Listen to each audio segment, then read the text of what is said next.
All right, so we got this all taken apart. So cam gear, all this stuff, which is the auto feature. And then this is the reservoir for the differential fluid. This screw goes in there, and then that's what controls the lowering of the tone arm when you're doing the auto start.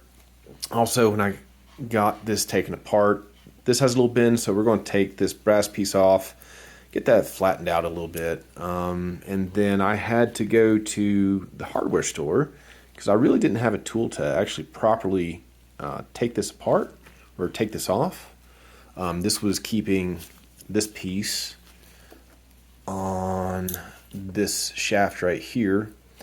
But all of these were just a little bit too big for this. So I looked at the schematics and on the other 990Bs and all the other tables I've worked on that have this mechanism on it. It's an E-clip. So we're not going to put this on here. We're going to put the appropriate size E-clip on there, so that way it's a little bit easier to get in there and work on.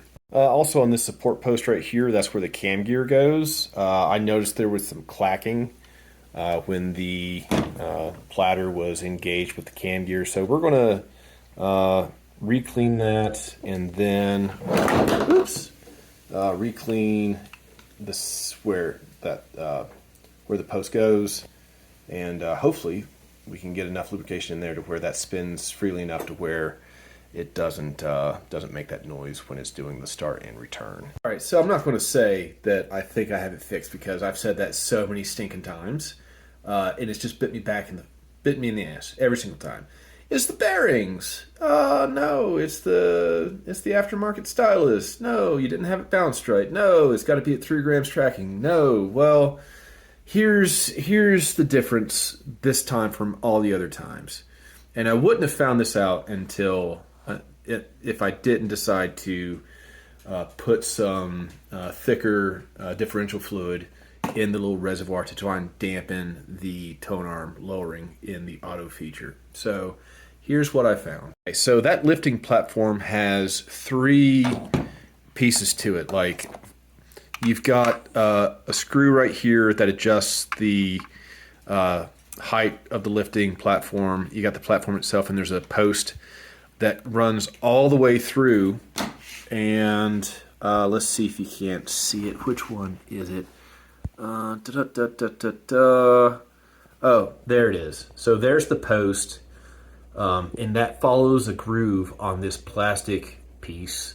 And so that actually pushes that up. And then let me grab a flashlight right quick. There is you can see that, maybe you can't. Let's see here. All right, you see that piece of silver right there? So that's the friction plate for the tone arm. And then below it is a little post that's got a spring on it. And that goes all the way under here again. And so this silver or brass bar up top actually runs flush with the bottom of that post. And so what I found was that post was actually pushed up about, I don't know, an eighth of an inch, maybe a 1/16, but it wasn't flush with the bottom. So that's the only thing I've done different in this go around, and I'm thinking that may be the culprit. I'm going to finish button this up, then I'm going to hook it up to the stereo, and then we're going to find out for sure. This was one of the records I was playing yesterday, and it was having a hard time staying in the groove and progressing. So I've got it set at like 1.125. So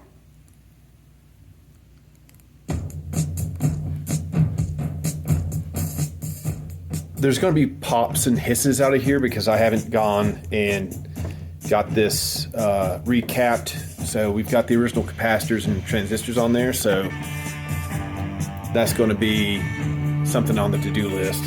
Right now we're just making sure that this guy stays in the groove.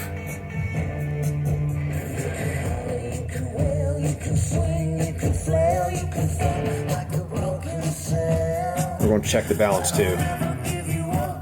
All the way to the right.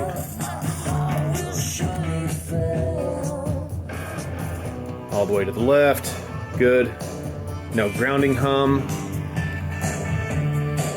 And yeah, I'm kind of pleased. Not kind of pleased, I'm very pleased with this. You get in that groove. So we're gonna keep playing with this guy, or keep running this old girl. We still have to break in the belt, and I want to make sure that the auto features don't mess up. I already can tell I don't think I like the job I did in putting that differential fluid in there. I was a little bit too conservative with the new fluid, so it still comes down a little bit harder than what I'd like. But I'm not gonna. Unless it's like worse than what it was, I'm not going to be opening it back up to do that. I think we're at a point to where if this Tonearm and the automatic features stay in the groove and they don't mess up, we're going to call this project done.